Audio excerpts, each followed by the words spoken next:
Hello friends, welcome back to Joyful Half Acre. I'm Kim, and today I just wanted to talk to you real quick about breathing.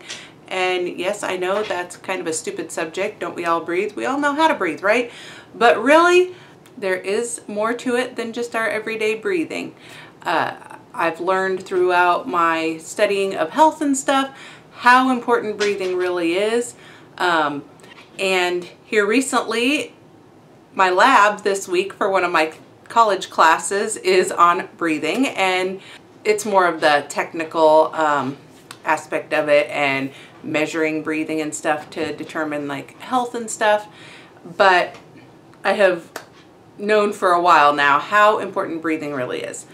When we breathe, a lot of times we'll breathe very shallow, and it's really good to, you know, a couple times a day even, to get diaphragmatic breathing. You know, your diaphragm sits on under your lungs.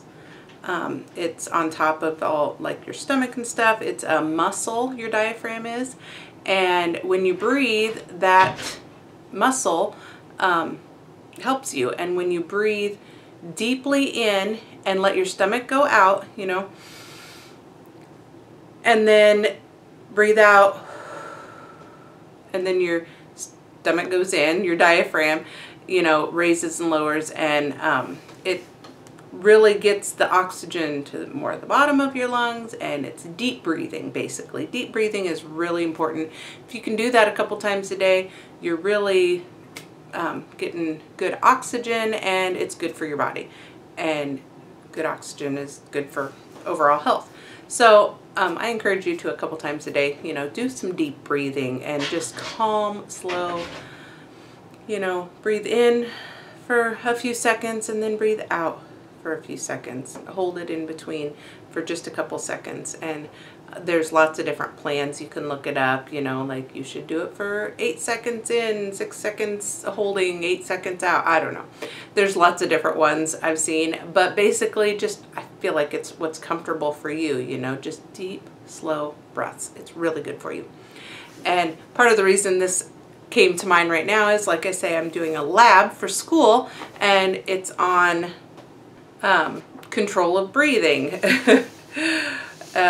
One of my classes is it's kinesiology, and it's a 2-part, and one part of it is lab. And so every week I have to write a 3-4 page paper on whatever subject it is, this week breathing, and I have to do like calculations and study lab reports of people like doing these things. This is last week I had to do on breathing also, and this one's just, yeah, different calculations. And it is kind of interesting. It's interesting to see the numbers. And what's really funny is yesterday I took my mom to an appointment to check her breathing to make sure she was ready for surgery. And she got to do the report that they reported out, had all these things that I've been learning about on it. And she got to do one of the tests that I just get to read about, because since I'm a distance learner, you know, online college student, I don't get to actually do these tests, but I get to see like the reports, I get the readouts, and then have to calculate it from that. But it was kind of neat to somebody I actually know did this test and got to see the readout and the report, and she passed with flying colors. But it was just really neat. So breathing is really important, and it's good that we have these doctors. Pulmonology is for the lungs, and it's good that we have them too, that we can get checked and test and check people, make sure their lung function's good. It's good a lot of times.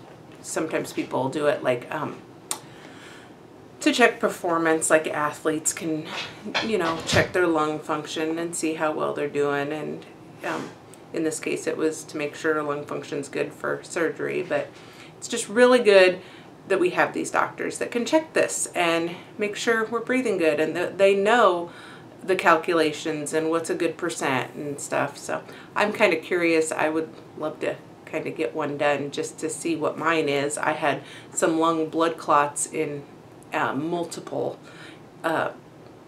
6.5 years ago, 6 years ago, and so I couldn't breathe right. It took me a year before I could breathe without pain, well, 10 months.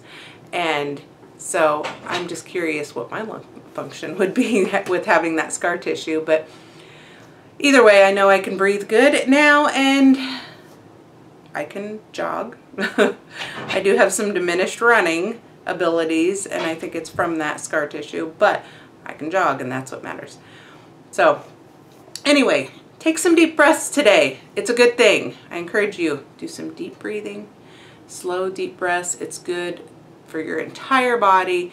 We tend to, throughout the day, we'll take shallow breaths, you know, all day, especially if you're stressed, you're not breathing properly, and that can exacerbate stress. And so take some long, deep breaths. It's good for you.